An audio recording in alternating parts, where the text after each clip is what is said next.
ukuntu bimeze Keys naragiye musanga mu muheno ahantu mu studio kari kameze nka sauna tukaririmba tugahita tujya hanze gufata akayaga ukabandika n'uturongo twandika subiramo ugatubika ukaririmba ugatunara tugahita dusohoka tugafata kandi kayaga ngeze aho ndamwe reka nkubwire rero mwana reka tugure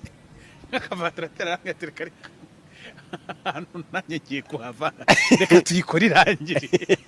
ni ukuvuga ngo Keys country record yamumenye kubera yuko namwe exposure yego rero kuba twarakoranye mbere nta gitangaza kirimo ko twakongera tukanakorana cyane ko ngiye nkorana n'umuproducer buriya inshuro nyinshi kubera ko hari ibyo duhuriyeho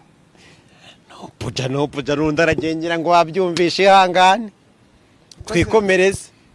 ahubwo no puja mu mushaka w'iki ko nagenda simuze ko tumujyanye watihorera byabyumvikana ariko nanagenda azahabona undi nase uriya we yarazi ko nzamuvumbura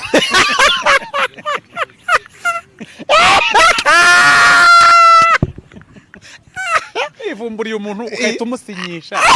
yajya kunkorera indirimbo ngo hehehe